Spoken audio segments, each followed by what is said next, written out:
All right, chapter 11 test. Let's bust through this, see if we can get it done quick.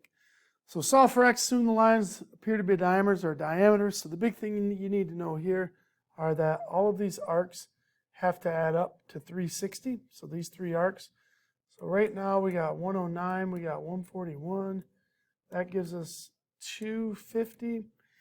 And so when you subtract from 360, that means that we have 110 degrees left, which this right here is going to have to equal that 110. So when does 19x minus 4 equal 110? Well, I'm going to add 4 to both sides. I get 19x equals 114. And it looks like, what's that going to be, 6? If I divide both sides by 19, I believe we get x equals 6. All right, moving right along. Number 2, assume that the lines that appear to be tangent are tangent. So the big idea here is that if you have a point outside of a circle and you have 2 tangent lines, those tangent lines must be equal. There's a theorem that says that, so you just pretty much set up the algebra. Minus 4x from both sides, add the 2 to both sides, and we get x equals 6 again. All right, number 3, find the segment length indicated. So on this one, this appears to be a tangent line, and the tangent lines always form 90-degree angles with the radius. So that's a 90. And actually, if we kind of complete the diameter all the way across, that would be another 8. So we're looking at 16 for the diameter. We have this secant here that's 20, and we're trying to find this side. So basically, it's Pythagorean theorem. So if I kind of cut out all the noise, we have x, we have 16, and we have 20. So leg squared plus leg squared equals hypotenuse squared. And that's x squared plus 256 equals 400. Minus 256 from both sides. Got x squared is $1.44. Square root. X equals 12. Number 4, find the length of each arc. So we're trying to figure out this length right here. And remember, arc length is a fraction of the circumference. So we need to figure out what fraction of the circle it is and then multiply it by circumference. Well, remember, circumference is 2 pi r. You out? Later, brother. And the fraction is how much out of 360 are we? Well, we are 75 degrees out of the full 360. So I could punch this in my calculator. I could do it by hand, but I'm trying to go quickly, so I'm going to punch it in my calculator. 2 pi, what is the radius? The radius is 17. So let's jam that in and see what that equals. If I can reach my calculator here. 75 divided by 360 times, be 34 pi, 22.25, which they said round the nearest tenth, so 22.3. Number 5, find the area of the sector. This problem is very similar, except for now we're just trying to figure out this area, right here. So it's the same idea. It's the fraction of the area, but area is not 2 pi r, it's pi r squared. So we are 120 out of 360. I'm going to reduce that fraction right now because I know that's 1/3 of the circle. So 1/3 times pi 8 squared. So let's just punch that in the calculator. 1 divided by 3 times 64 pi, about 67.02 or 67.0. All right, moving right along, number 6 and number 7. So now we're getting into the sections about segments within circles. So this very first one here, these are 2 chords. Actually, we're focusing on arcs here. So the arcs, I think this was in section 11.5, And the big thing with this section is you want to figure out, are the angles in, on, outside, or are they in the center of the circle? So these angles have a vertex that is inside the circle. So inside the circle, it's the angle is 1/2 the sum of the two arcs. Well, we don't know the angle, so the angle is 1/2 the sum, and basically these two angles here, the question mark, controls this piece and it controls that piece. So those are my two angles. It's basically just the average of those two angles. So 69 plus 175 chopped in half is 122. So that's how many degrees is in here in the center. Next problem, we're looking at the angle is outside the circle. So when it's outside the circle, the angle is 1/2 the difference of the two arcs. So we don't know the angle. We know both arcs, so we do big arc, take away small arc, so we have a positive number. And basically 155 take away 77 is 78. So half of 78, which is 39. So x is 39 degrees. So there's 6 and 7. Moving on down, number 8 and number 9. Assume which lines appear to be tangent. So these are segments. So this is 11.6. And this is a tangent. And this is a secant. So we need to use the tangent secant theorem, which basically says the outside piece times the whole is going to equal the tangent squared. So here we go. The outside piece times the whole piece, which is going to be x plus 4, has to equal the tangent squared. So when I distribute here, I get 4x plus 16 equals 36. I finish my algebra, minus that 16 from both sides, I get 4x equals 20, which is going to give me x equals 5. Next problem, this one I have two chords. So I have a chord and I have a chord. So I'm going to use the chord-chord theorem, which basically says piece times piece equals piece times piece. So I'm going to do 8 times 18 equals x times 16. And that's 80 and 64. That's 144. It's 16x. Divide both sides by 16. Looks like it's going to be 8. Double check. Oh, 9.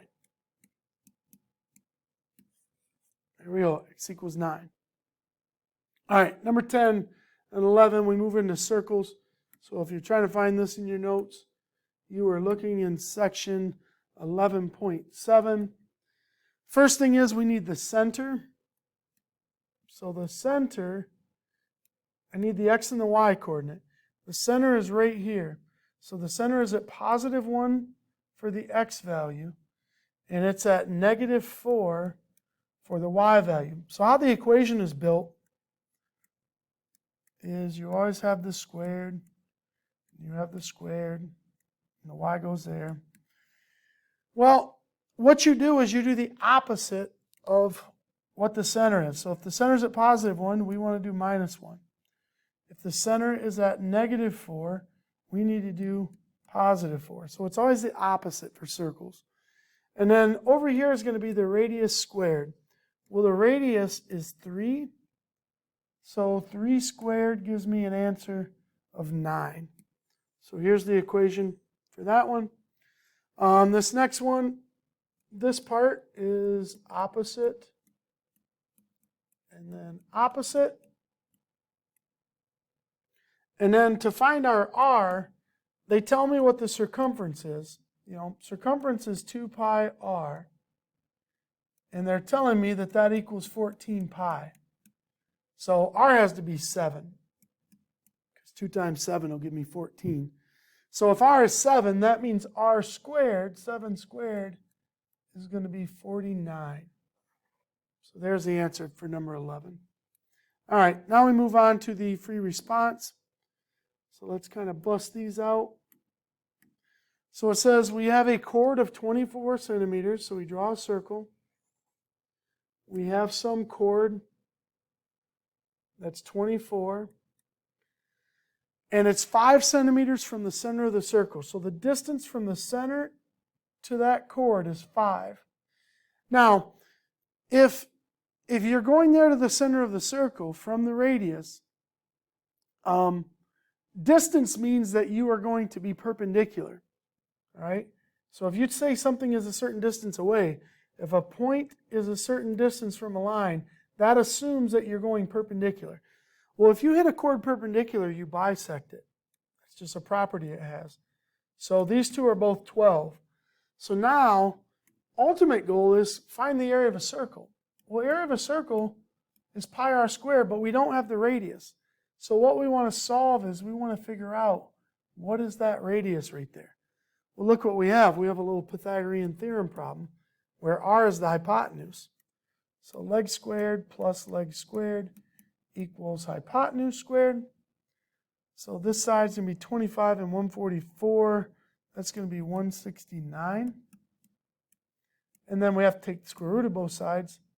Actually, we don't because we needed r squared. So pi times r squared. Didn't really need to do that. So 169 times pi is about 530.9. Boom. So that's the area of the circle. Next question.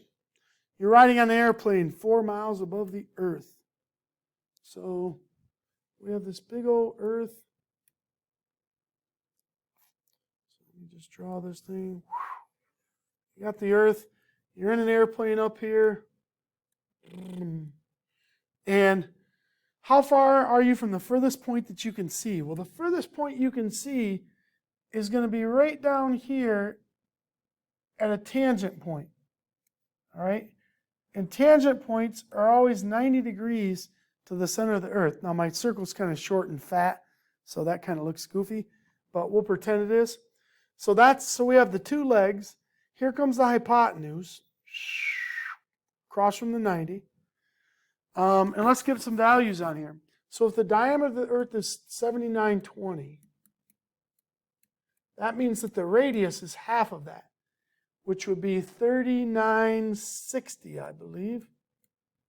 So this radius is 3960. This piece from here to here is also a radius. So you're 3960. But then you're also 4 miles above the earth. So when you look at this whole hypotenuse, you add those two numbers together, you're at 3964. Okay? And over here we have this leg. Got that leg, and we're trying to figure out what this leg is. So I'm going to go x squared plus 3960 squared equals 3964 squared. Easiest way to punch this in your calculator is just take away that squared, that 3960 squared, and then realize we're going to be taking the square root. So you could just punch all this in one step and get the answer. And I think, if I remember right, I believe this came out to be somewhere in the neighborhood of 178 miles. So that's how far you can see from up there, up above. All right, last one is number 3. Use the figure to the right to find the value of x. Well, on this one, we need x. So we got to say, well, what angle helped create x? That's this angle and this angle. And they control these two arcs. Well, I don't have this arc, I don't have that angle, and I have nothing. So I can't start there. So I got to start somewhere else. I do see that this angle controls this arc and controls that arc. So I have 2 out of the 3 pieces. So since we're inside the circle, the angle is 1/2 the sum, because we're inside here. We're inside. So the angle is 1/2 the sum of 44 plus, I don't know, I'm going to call it y, because we already have an x. So when I times both sides by 2, I get 140 is 44 plus y. So y is going to equal 96. So that's this piece. But that's not what we're after. We're after x. So I have to look at my drawing and I'm like, well, wait a minute. They also gave me this angle that's right here on the circle. Well, that arc controls, or that angle controls that giant arc right there. And since that one is on the circle, the angle equals 1/2 the arc. All right? So if I double both sides, it looks like the arc has to be 172. So I know this green arc up here is 172. So if the green arc's 172 and the red arc's 96, if I subtract those two, that tells me what's left over, which is 76 degrees. There you go. Those are the solutions to the Chapter 10 test. Hopefully it'll help you out when it's time to do the retake.